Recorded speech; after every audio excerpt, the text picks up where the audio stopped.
अस्सलाम वालेकुम first year बेटे। अपने लास्ट लेक्चर में, लास्ट टॉपिक में हम लोगों ने सिग्निफिकेंट फिगर्स जो हैं वो कंप्लीट कर लिए थे। इन द एंड मैंने आपको सिग्निफिकेंट फिगर्स की लिमिटेशंस जो हैं वो भी बता दी थी और बल्कि आपको राइट भी करवा दी थी। आप लोग राइट कर लें in the form of numbers, ठीक है। पॉइंट्स की फॉर्म में आपको मैंने राइट करवा दी थी। हमारा टॉपिक ख़त्म हो गया था। Before going to next topic, यहाँ पे क्विक क्विज़ है जो कि रहता था और इसको हम लोग आज कर लेते हैं। देन इंशाल्लाह हम अपने न्यू टॉपिक की तरफ चलेंगे। क्विज़ आपका है पेज नंबर 8। ये पेज नंबर 8 है आपकी बुक का। यहाँ पे आपका जो है वो एक क्विज़ दिया हुआ है, उसको हम पहले सॉल्व कर लेते हैं। Give the correct number of significant figures for 0.0054। ये नंबर है आपके पास। टोटल 4 आपके पास नंबर्स हैं और आपको बताया है कि आपने इनका जो है वो करेक्ट सिग्निफिकेंट फिगर्स बताने हैं, ठीक है। Let's start. पहली फिगर है आपकी 0.0054 मीटर। आपने बताना है कि इसमें कितने सिग्निफिकेंट फिगर्स हैं। तो बेटे अगर आप काउंट करो, बल्कि मैं आपको करवाती हूँ, आप लोग इधर देखें अगर मेरी तरफ। लेट्स सी, पहला हम लोग जो करेंगे, आपके पास पहला डिजिट उन्होंने आपको क्या दिया है। पहला डिजिट जो कि आपको दिया हुआ है डैट इज 0.0054 मीटर और आपसे पूछा है कि इसमें कितने सिग्निफिकेंट फिगर्स हैं। तो बेटे इसमें मैंने आपको बताया था कि अगर आपके जीरो इस साइड पे लाइक हो रहे होंगे तो आप इनको काउंट नहीं करोगे, सिर्फ 5 और 4 यहाँ पे सिग्निफिकेंट फिगर्स हैं। तो आप लोग क्या लिखोगे, आप लिखोगे 2 सिग्निफिकेंट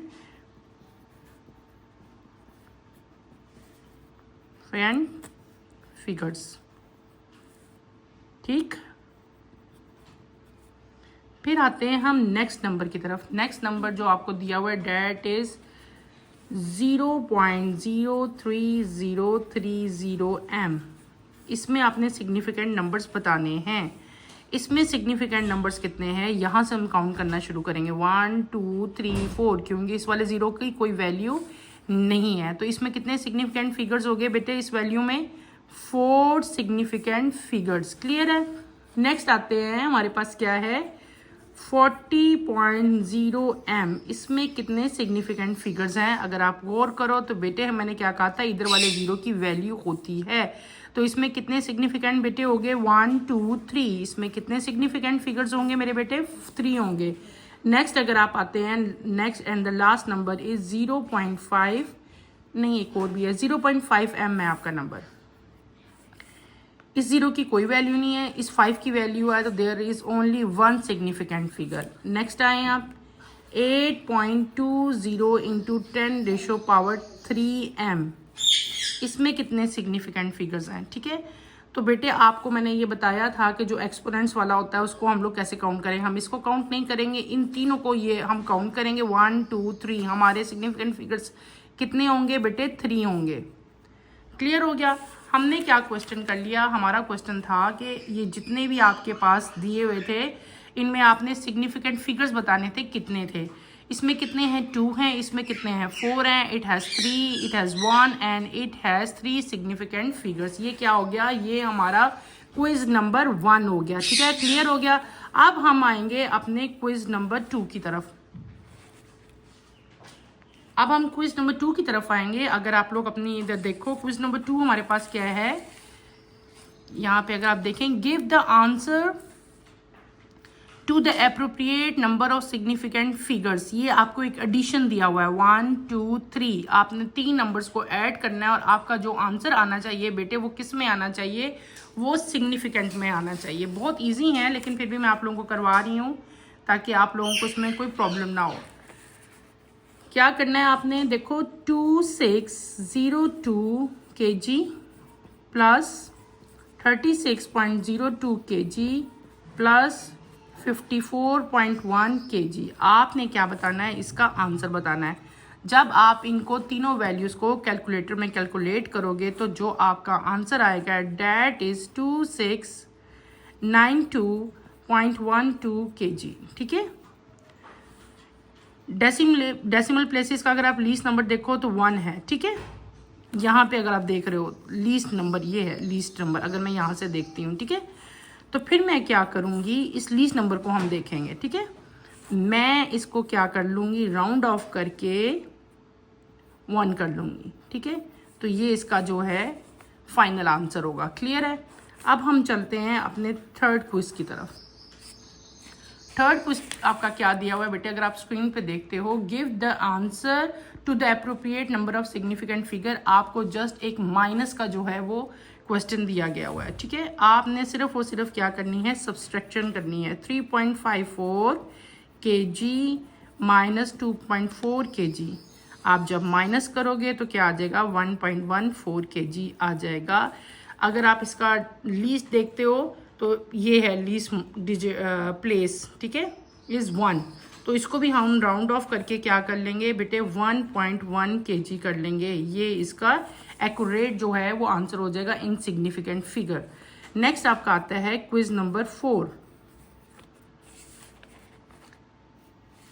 क्विज नंबर 4 में आपको क्या क्वेश्चन दिया हुआ है, give the answer to the appropriate number of significant figure. आपने क्या करना है, दो वैल्यूज को मल्टीप्लाई करना है, देन डिवाइडेड बाय 3.6 करेंगे तो हमारा क्या आंसर आएगा, हम अभी करेंगे, मैं आपको बताऊंगी, ठीक है।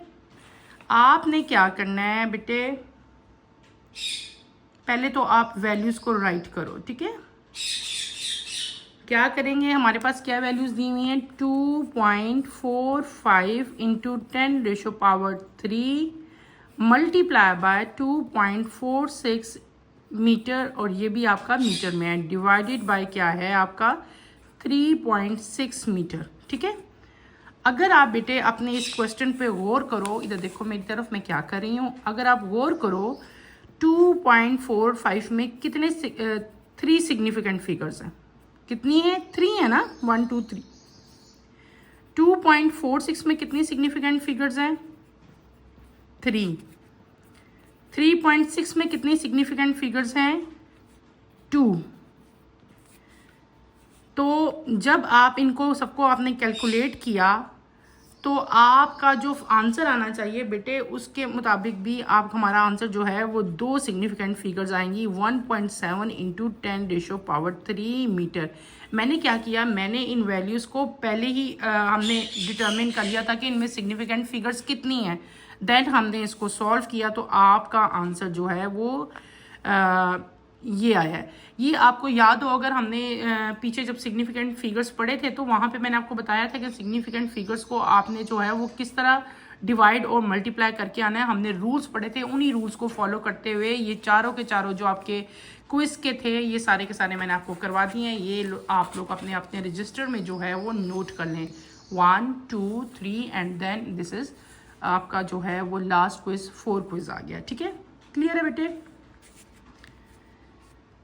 और अब हम अपने नेक्स्ट टॉपिक की तरफ चलते हैं। उतार लिया सब बच्चों ने, चल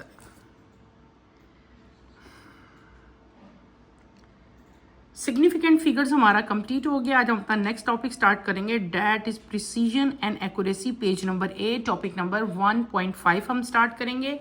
the term precision and accuracies are frequently use in physics measurement, they should be distinguish clearly. The precision of a measurement is determined by the instrument or device being used. The smallest the least count, the more precise is the measurement. Accuracy is defined as the closeness of the measurement to the exact or accepted value of physical quantity.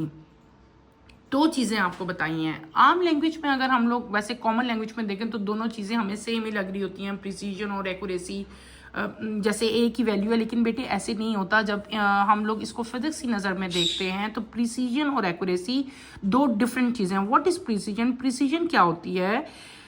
Precision जो है वो किसी भी instrument या device, जो भी instrument हम use करते हैं उसकी वजह से हमारे पास आती है। जितनी किसी भी डिवाइस का लीस्ट काउंट जो है वो जितना छोटा होगा उतनी आपकी मेजरमेंट जो है वो क्या होगी, उतनी प्रिसाइज होगी। फॉर एग्जांपल आपने फर्स्ट ईयर में बेटे आपने वर्नियर कैलिपर पढ़ा था, आपने मीटर रूल पढ़ा था, आप वहाँ पे स्क्रू गॉज पढ़ के आए थे, तो उन सब इंस्ट्रूमेंट्स का हमने लीस्ट काउंट भी देखा था ना, ऐसे ही है ना। तो जिस इंस्ट्रूमेंट का लीस्ट काउंट जितना छोटा होता है उतनी उसकी रीडिंग जो है वो क्या होती है, ज़्यादा प्रिसाइज आती है। यानी कि जो प्रिसीजन है वो क्या है, वो किसी भी इंस्ट्रूमेंट और डिवाइस की वजह से आती है जिसको हम लोग यूज़ कर रहे होते हैं। द स्मॉलेस्ट वैल्यू या the smaller the least count, जितना लीस्ट काउंट स्मॉलर होगा उतनी प्रिसीजन जो आपकी रीडिंग है, जो आपकी वैल्यू है, वो इतनी ही प्रिसाइज आएगी। ये होगी प्रिसीजन। अब क्या आती है दूसरी चीज़ आपकी है accuracy. What is accuracy? Accuracy आपकी ये है कि आपकी जो मेजरमेंट आई है वो आपकी एक्सेप्टेड वैल्यू जो फिजिकल क्वांटिटी की है उसके साथ कितनी क्लोज है, कितनी उसके नज़दीक है, इसको हम लोग कहेंगे एक्यूरेसी। क्या कहेंगे? एक्यूरेसी। समझ आ गई ना? मैंने क्या बताया, सपोज अगर मुझे पता है कि यार ये जो मेरे पास एक रीडिंग है, ये लेंथ है कोई भी, सपोज ये वॉल की लेंथ जो है, ये हम सपोज करते हैं कि हमारे पास जो है ये 2 मीटर है या 3 मीटर है। अब मैं खुद से इसकी मेजरमेंट कर रही हूँ, तो मेरी मेजरमेंट 3 मीटर के कितने नज़दीक आई है, ठीक है। सपोज मेरी रीडिंग जो है वो 2.8 आई है या 2.9 आई है, तो क्लोजनेस है ना उसकी 3 के साथ, मेरी रीडिंग के साथ, तो ये जो एक क्लोजनेस आई है एक्चुअल रीडिंग के साथ, उसको हम लोग क्या कहेंगे? उसको हम लोग एक्यूरेसी कहेंगे। एक्यूरेसी और जो प्रिसीजन है, इनको हम लोग फ्रैक्शनल और परसेंटेज अनसर्टेनिटी में भी जो है वो एक्सप्लेन कर सकते हैं। कैसे? हम अब नेक्स्ट पेज की तरफ आएंगे, वो बताएंगे, ठीक है। यहाँ पे 2 रूल्स भी लिखे हुए हैं, precision and accuracy. Less absolute uncertainty, less percentage, less uncertainty. Next page पे अगर आप लोग आते हैं बेटे, आपको क्या दिया हुआ है, पेज नंबर, नेक्स्ट पे आप लोग आते हैं पेज नंबर 9 पे, ठीक है। Percentage uncertainty, the more accurate is the measurement. जितनी परसेंटेज हमारी जो है अनसर्टेनिटी की कम आएगी ना, उतनी हमारी जो एक्यूरेट है वो रीडिंग हो जाएगी। अगर आपको बुक में यहाँ पे एग्जांपल दी हुई है, उस एग्जांपल को हम लोग करेंगे, एक्सप्लेन करूंगी मैं आपको ज़्यादा अच्छी तरह पता चल जाएगा कि परसेंटेज और ये जो एक्यूरेसी है इससे क्या हमें समझ आती है, ठीक है, क्या पता चलता है। For example, the length of an object is recorded as 25.5 by using a metre rule having smallest division in millimetre. The precision absolute uncertainty least count is plus minus 0.1 centimetre. Fractional and percentage uncertainty, आपको क्या दिया गया है? आपको बेटे एक object दिया है, ऑब्जेक्ट की आपने लेंथ रिकॉर्ड की, लेंथ मेजर की। किससे की लेंथ? आपने मीटर रूल, यानी कि जो आपका स्केल है बड़ा सा, जिस पे इस तरह का ये येलो कलर का स्केल बना है, इससे आपने क्या किया? मीटर रूल से आपने उसकी लेंथ मेजर की और आपके ऑब्जेक्ट की लेंथ क्या आई है? 25.5 सेंटीमीटर आई है। और यहाँ पे जो स्मॉलेस्ट डिवीजन है वो किस में दिए हुए हैं? जो स्मॉलेस्ट डिवीजन ये होते हैं ना, यहाँ पे भी, तो मीटर रूल के ऊपर जो स्मॉलेस्ट डिवीजन है वो मिलीमीटर में दिए हुए हैं, ठीक है। आपके पास ये रीडिंग आ गई। अब आपने उसका हर जितने भी आपके पास मेजरिंग इंस्ट्रूमेंट्स होते हैं बेटे, सबका कोई ना कोई लीस्ट काउंट होता है।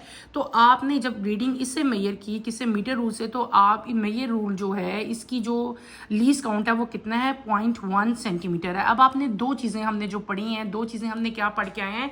एक हमने पढ़ा फ्रैक्शनल अनसर्टेनिटी, दूसरी हमने पढ़ी परसेंटेज अनसर्टेनिटी। ये दोनों चीज़ें फाइंड आउट कैसे करते हैं बेटे? आपका जितना लीस्ट काउंट होता है उसको अगर हम एक्चुअल लेंथ से डिवाइड करें तो वो क्या आएगा? Fractional uncertainty. अगर फ्रैक्शनल अनसर्टेनिटी को आप लोग 100 से मल्टीप्लाई कर देते हो तो वो आपकी क्या आ जाती है? परसेंटेज आ जाती है, ठीक है। तो इस केस में ये सिंपली ऐसे में इसको करनी, हमने क्या किया? हमारी रीडिंग मीटर रूल से क्या आई? लेंथ ये आई, ठीक है। हमने क्या किया? लीस्ट काउंट को लेंथ से डिवाइड किया, तो आपकी एक्चुअल रीडिंग क्या आ गई? ये आ गई। अब इस रीडिंग को आप लोग 100 से मल्टीप्लाई करोगे तो क्या आ जाएगा? आपका परसेंटेज अनसर्टेनिटी आएगी। ये फार्मूलाज हैं, आपने ये क्वेश्चंस याद करनी है कि फ्रैक्शनल अनसर्टेनिटी को मेजर कैसे करते हैं। उसको मेजर करते हैं least count divided by noted reading, यानी कि लीस्ट काउंट है किसी भी ऑपरेटर्स का, उसको मेजरिंग इंस्ट्रूमेंट का जो लीस्ट काउंट है उसको अगर हम लोग जो आपकी नोटेड रीडिंग है उसे डिवाइड करेंगे तो जो वैल्यू आएगी that is known as fractional uncertainty. और उसी वैल्यू को जब आप 100 से मल्टीप्लाई कर देते हो तो क्या आ जाता है? आपका परसेंटेज आ जाता है। ये हमने एक एग्जाम्पल कर ली। अब हम सेकंड एग्जाम्पल की तरफ आते हैं। सेकंड एग्जाम्पल आपको दी हुई है, एक और मेजरमेंट है, लेकिन वो किससे ली है? वो ली है वर्नियर कैलिपर के साथ। वर्नियर कैलिपर का लीस्ट काउंट जो है वो डिफरेंट है। उसका लीस्ट काउंट क्या है बेटे? अगर आप लोग और करो, आपको उसका लीस्ट काउंट दिया हुआ है 0.01 सेंटीमीटर, ठीक है। और जो उसकी मेजरमेंट है वो कितनी दी हुई है? 0.45 सेंटीमीटर, ठीक। क्लियर हो गया।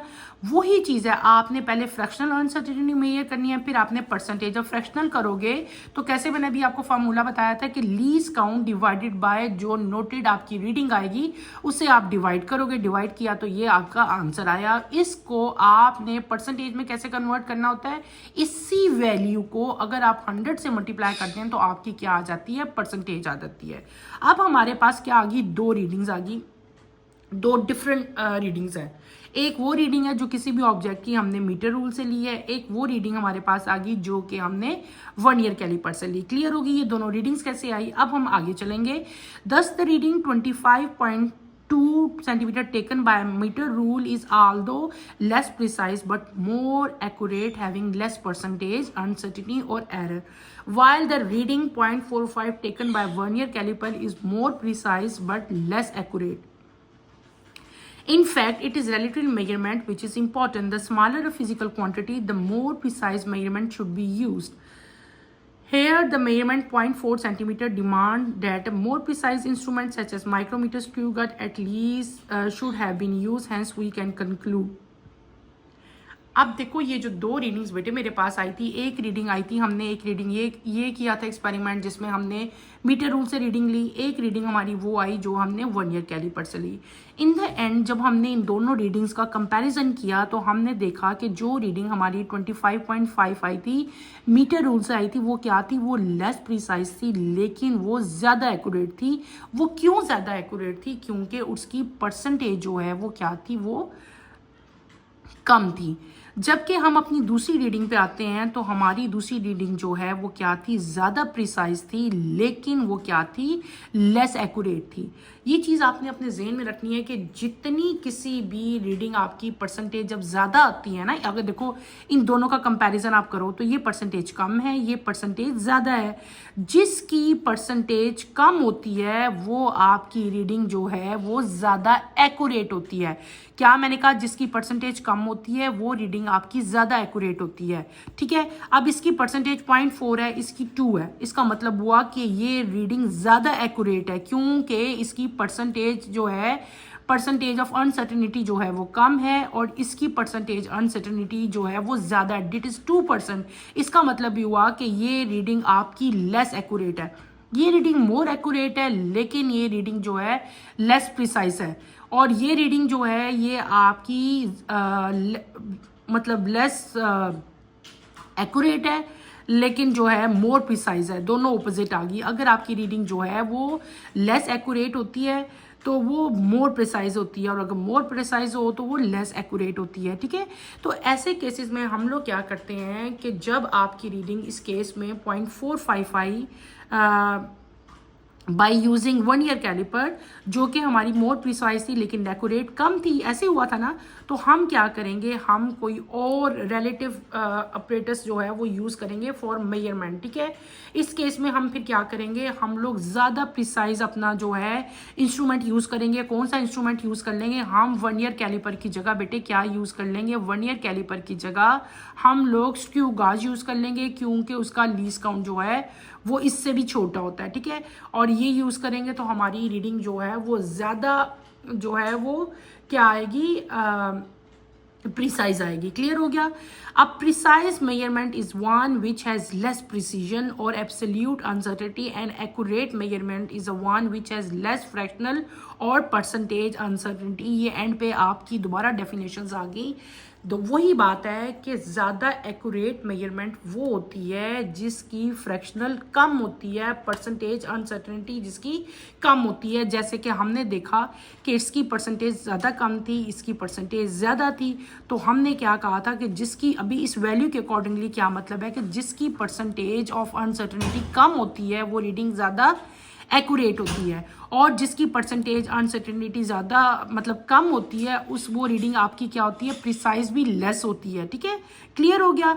ये आपका जो है प्रिसीजन और एक्यूरेसी जो है बेटे, ये टॉपिक हमने पढ़ लिया। हमने सिंपल क्या किया, प्रिसीजन और एक्यूरेसी की मैंने आपको इसकी डेफिनेशंस करवाई। ठीक है, डेफिनेशंस के साथ विद द एग्जांपल मैंने आपको दो नई चीज़ें हमने पढ़ी। एक पढ़ा हमने फ्रैक्शनल अनसर्टेनिटी और एक हमने क्या पढ़ी, परसेंटेज अनसर्टेनिटी, और फिर इन दोनों को कैलकुलेट किया और कैलकुलेट करके मैंने आपको बताया कि परसेंटेज की बेस पे हम लोग कैसे कह सकते हैं कि हमारी रीडिंग जो है वो ज़्यादा प्रिसाइज है या ज़्यादा एक्यूरेट है। टॉपिक ये वाला हमारा यहीं पे ख़त्म हो गया है।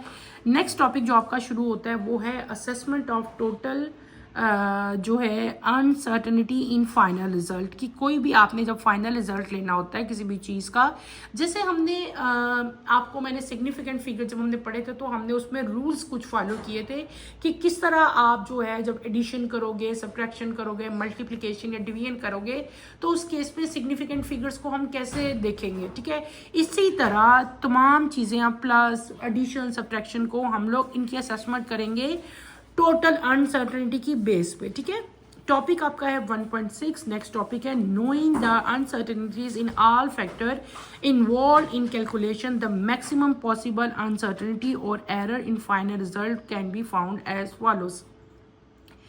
यहाँ पे एक इंफॉर्मेशन लिखी हुई है, चलते चलते हम इसको भी पढ़ लेते हैं।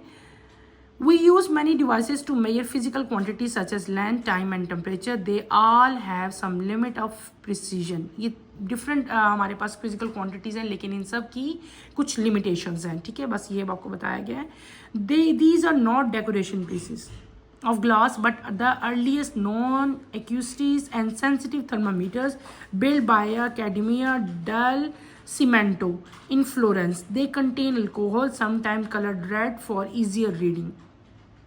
अगर आप इस पिक्चर की तरफ देखो तो बेटे हमें ये देखने में ऐसे ही लगता है जैसे कोई डेकोरेशन पीसीज हैं, लेकिन ये डेकोरेशन पीसीज नहीं है, बल्कि क्या है, ये आपको थर्मामीटर्स हैं अर्लीस्ट। अभी नहीं, अब तो थर्मामीटर चेंज हो चुके हैं ना, ये बहुत अर्लीस्ट थर्मामीटर हैं। ठीक है, इनके अंदर बेटे अल्कोहल होता है और इनसे जो है वो आपको टेम्परेचर जो है उसमें राइज और फॉल जो है वो इससे पता चलता था। पहले थर्मामीटर जो थे वो बहुत पुरानी बात है, इस तरह के ग्लास के थर्मामीटर थे, और जो है इसको किसने बिल्ड किया था वो आपका नाम लिखा हुआ है। नेक्स्ट आपको बताया हुआ है कि इसमें समटाइम रेड कलर भी जो है वो यूज़ किया जाता था ताकि ईजिली जो है वो रीडिंग जो है वो ली जा सके, और इसमें जो यूज़ हो रहा होता है chemical that is alcohol. Next page पे आप लोग आओ, पेज नंबर आपका 10 है। हम पहली असेसमेंट पढ़ेंगे, that is for addition and subtraction.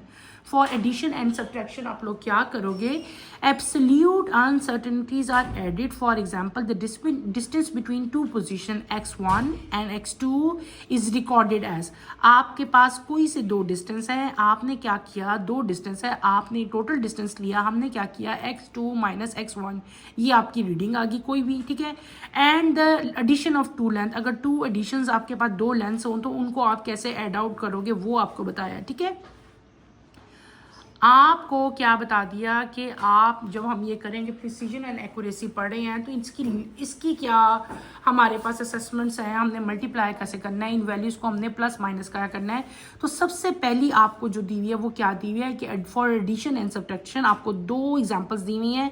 पहली एग्जांपल में आपको क्या दिया हुआ है, डिस्टेंस दिया हुआ है कोई भी पोजीशंस पे, एक पोजीशन x1 है, एक पोजीशन आपकी x2 है। ठीक है, आपने क्या करना है, टोटल डिस्टेंस फाइंड करना है। टोटल डिस्टेंस आप कैसे फाइंड करोगे, x is equal to x2 minus x1, x2 में से x माइनस जब आप वैल्यू कर देंगे तो हमारी टोटल वैल्यू जो है वो ये आ जाएगी। सिंपल है, ये तो आप कैलकुलेटर से भी कर सकते हो।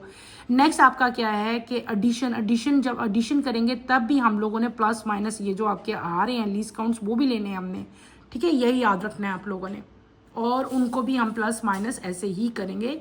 ये आपका माइनस का था सब्ट्रैक्शन कैसे की, और ये आपकी है कि हमने इनकी एडिशन कैसे की। ये देखो यहाँ पे जो दो वैल्यूज़ आपको दी हुई हैं 0.1 और 0.1, इनको भी आपने ऐड करना है। 0.1 और 0.1 को जब आप ऐड करोगे तो ये क्या हो जाएगा, 0.2 सेंटीमीटर हो जाएगा। क्लियर हो गया। Color printing use just 4 color signs, magenta, yellow and black to produce entire range of color. All the color in these books have been made from just these 4 colors. ये आपको just information दी हुई है कि total 4 colours हैं, एक आपका cyanide एक magnet है, एक येलो एंड ब्लैक है, और इन कलर से तमाम के तमाम कलर्स की जो रेंज जो आपकी इस पूरी बुक में जो कलर्स यूज़ हुए हैं वो इन्हीं 4 कलर्स की से जो हैं वो प्रोड्यूस किए गए हैं। ये जस्ट इंफॉर्मेशन है, इन कलर्स के नाम आप लोगों ने याद रखने हैं। अभी हमने फर्स्ट असेसमेंट में क्या पढ़ लिया, हमने पढ़ लिया एडिशन एंड सब्ट्रैक्शन। अगली भी मैं पढ़ा देती हूँ। नेक्स्ट आपकी 2 आती है मल्टीप्लिकेशन एंड डिवीजन। क्या आ गया बेटे? Multiplication and division. Percentage uncertainty are added. For example, the maximum possible uncertainty in the value of resistance R of a conductor determined by potential difference V applied across the conductor resulting in current flowing through it is estimated as under. Let हम voltage है हमें दिया हुआ, हमें जो है वो resistance, और हमें क्या दिया हुआ है? करंट दिया हुआ है। आपने क्या चीज़ फाइंड करनी है? वोल्टेज आपके पास है, आई आपके पास है, ठीक है। आपने रेजिस्टेंस जो है वो फाइंड करना है। रेजिस्टेंस क्या होता है? Resistance is equals to V over R. आप वी की वैल्यू लगाओगे और आई की वैल्यू लगाओगे। आपने इसमें क्या चीज़, हमने जैसे 2 चीज़ें फाइंड आउट करनी है। एक हम फाइंड करेंगे परसेंटेज अनसर्टेनिटी, और एक हम क्या करेंगे? परसेंटेज अनसर्टेनिटी इन वोल्टेज फाइंड करोगे, और एक आप क्या फाइंड करोगे? इन करंट, ठीक है। तो इसमें हम लोग क्या कर लेंगे, पहले तो हमने आर फाइंड कर लेना है, ठीक है। हम क्या पहले फाइंड करेंगे? आर। आर किसके इक्वल होता है? R is equal to V over I. We को अगर आर से आप डिवाइड करोगे तो आपके पास आर की वैल्यू हो जाएगी। अब आपका वी आ रहा है, वी क्या आ रहा है आपका? आर और वी आ गया। तो इन दोनों को हमने जब डिवाइड किया, डिवाइड करके आप मल्टीप्लाई करोगे किसके साथ? 100 के साथ, तो आपकी ये परसेंटेज आएगी। दूसरी हमने परसेंटेज करनी है किसकी? आई की, यानी कि करंट की फाइंड करनी है। तो वो किसकी इक्वल होगी? वो आपकी इक्वल हो जाएगी, ये आपकी वैल्यू आप लगाओगे दोनों की, मल्टीप्लाई बाय 100 करोगे, ये आ जाएगी। अब आपकी 2 वैल्यूज आ गई। एक आ गई परसेंटेज अनसर्टेनिटी किसके अंदर? आपकी वोल्टेज के अंदर आई है बेटे। एक आपकी आई है करंट के अंदर, ठीक है। दोनों की परसेंटेज हम निकाली। अब टोटल परसेंटेज हम निकाल लेंगे आर की, यानी कि रेजिस्टेंस की।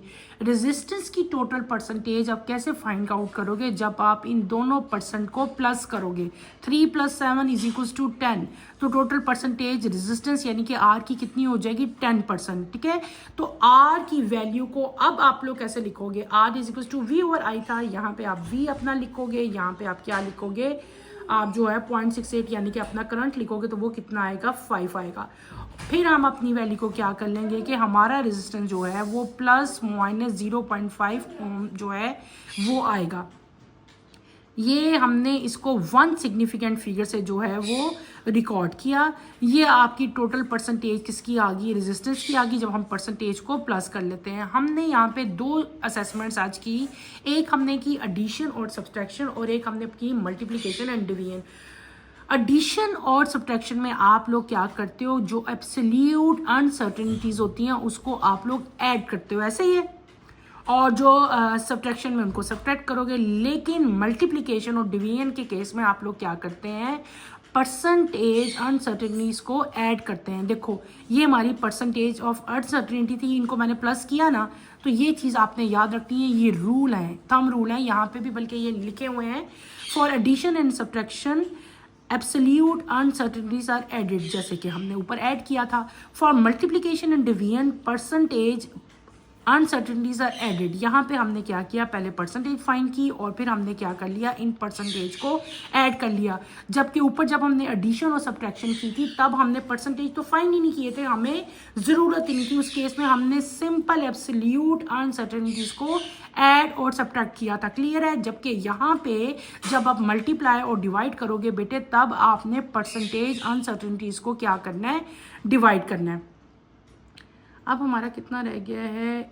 एक ये आगे रह गया पावर वाला। चलो ये नेक्स्ट लेक्चर में हम इसको कवर कर लेंगे। आज के लिए बेटे इतना ही है। हमने क्या कर लिया, जो आपका क्विज था, क्विज के 4 पार्ट्स जो हैं मैंने आपको डिटेल से करवा दिए, ठीक है। ये आप लोगों ने कर भी लेने हैं और अपनी अपनी नोटबुक्स पे आपने इनको उतार भी लेना है। क्लियर हो गया था?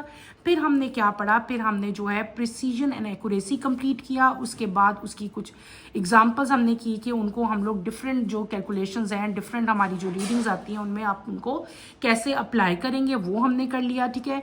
यहाँ पे आपको एक और इन्फॉर्मेशन भी दी हुई है for your information. Travel time of light, light का जो ट्रैवलिंग का टाइम है फ्रॉम मून टू अर्थ बताया हुआ है, sun to earth, and from Pluto to earth बताया हुआ है। ये टाइम आप लोगों ने याद कर लेना है ये किसका है, ये लाइट क्या टाइम है, ठीक है, मून से अर्थ तक, सन से अर्थ तक आने में और प्लूटो से अर्थ तक जाने में।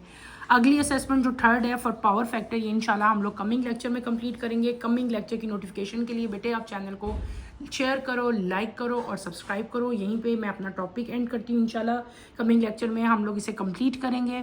टिल देन अल्लाह हाफिज़, फर्स्ट ईयर, टेक केयर बेटे।